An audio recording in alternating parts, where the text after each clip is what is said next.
जब भी भारत के प्रधानमंत्री की बात होती है तो ज़्यादातर बहस एक ही चीज़ पर टिक जाती है, आवाज़। एक प्रधानमंत्री इतने शांत थे कि लोगों को लगा जैसे वो नेतृत्व ही नहीं कर रहे हैं, और दूसरे इतने मुखर कि लोगों को लगता है कि उनके अलावा देश कोई चला ही नहीं सकता।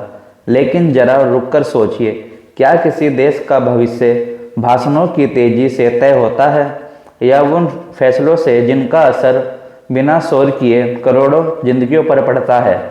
आज यह वीडियो किसी टीवी डिबेट जैसा नहीं है, ना कि यह किसी पार्टी का प्रचार है। यह एक ऑडिट है जो दो प्रधानमंत्रियों का, दो दौरों का और उन 7 पैमानों का जिन पर पूरी दुनिया किसी भी नेतृत्व को परखती है। इस वीडियो में हम किसी नेता को पसंद या नापसंद नहीं कर रहे, हम नेतृत्व को 7 ग्लोबल पैरामीटर्स पर जांच रहे हैं। और अब शुरुआत करते हैं पहले और सबसे बुनियादी पैमाने से, अर्थव्यवस्था और रोजगार। अर्थव्यवस्था का मतलब जीडीपी के बड़े बड़े आंकड़ों से नहीं होता है। अर्थव्यवस्था का मतलब होता है क्या आपके घर की हालत बेहतर हुई या नहीं।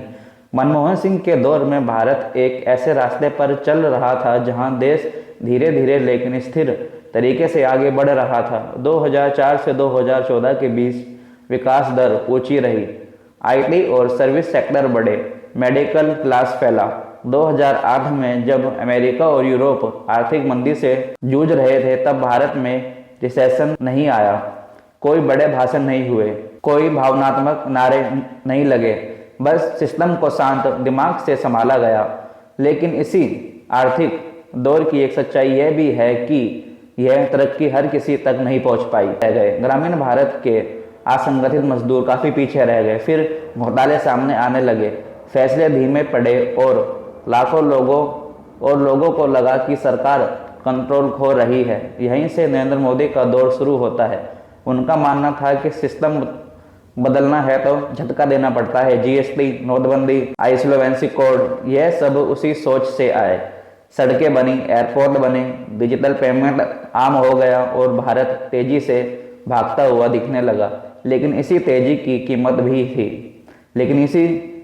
कीमत भी चुकाई।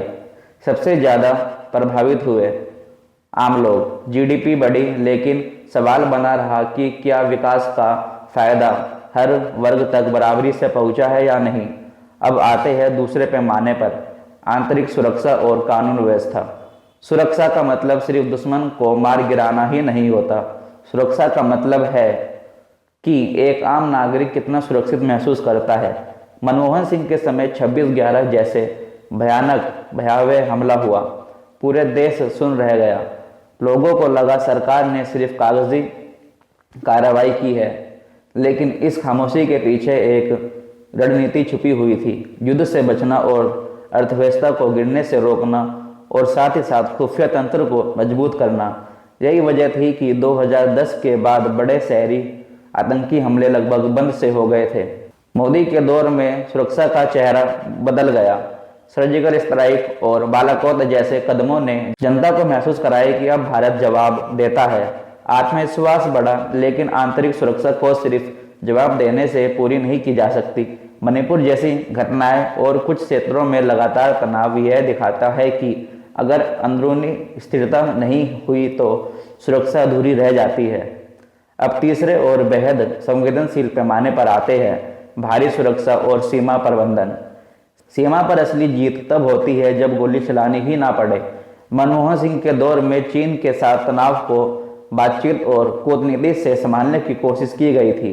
सीमा अपेक्षाकृत शांत रही, हालांकि आलोचना यह थी कि भारत कमजोर दिख रहा है।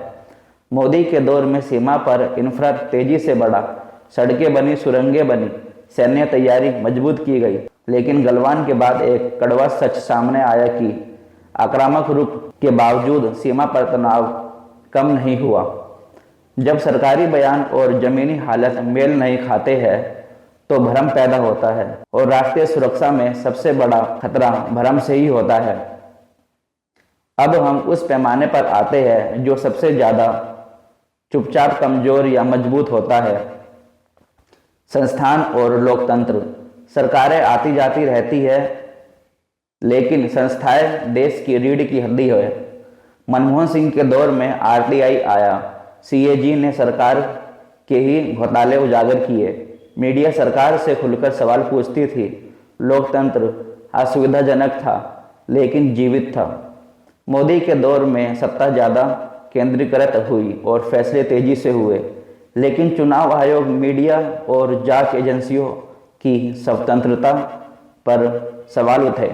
जब रेफरी पर ही सवाल उठने लगे तो मैच जीतकर क्या ही फायदा। अगर आप यहाँ तक वीडियो देख रहे हैं तो आप किसी नेता के समर्थक या विरोधक नहीं हैं। आप ये समझना चाहते हैं कि सत्ता असल में कैसे काम करती है।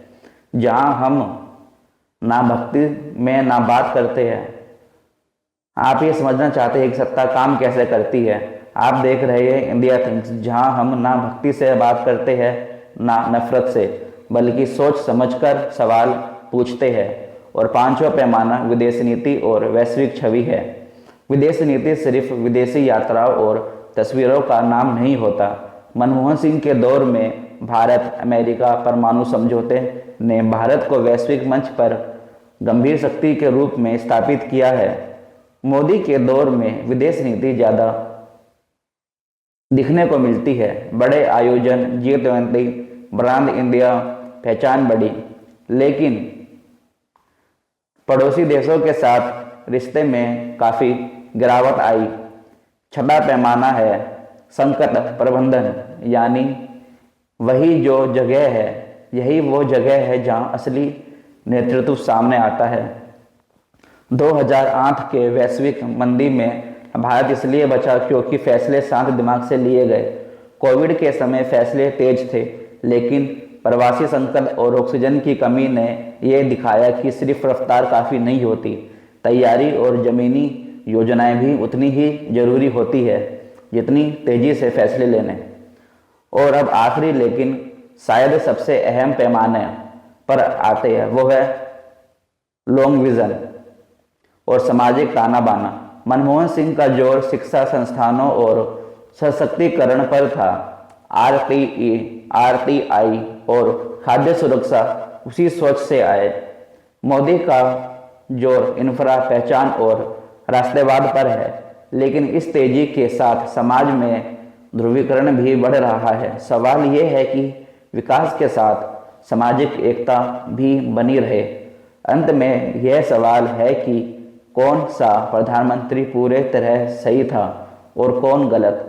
सवाल ये है कि किस दौर में भारत ज़्यादा स्थिर था, ज़्यादा सुरक्षित था और ज़्यादा एकत्र था। मनमोहन सिंह का भारत शांत और स्थिर था, लेकिन नेतृत्व की धार कम थी। नरेंद्र मोदी का भारत तेज और आत्मविश्वासी है, लेकिन ज़्यादा बटा हुआ है।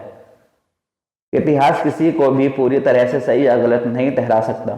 इतिहास सिर्फ सच दर्ज करता है। अब फैसला आपका है। मैं हूं हमीर और आप देख रहे थे इंडिया थिंग्स। जय हिंद।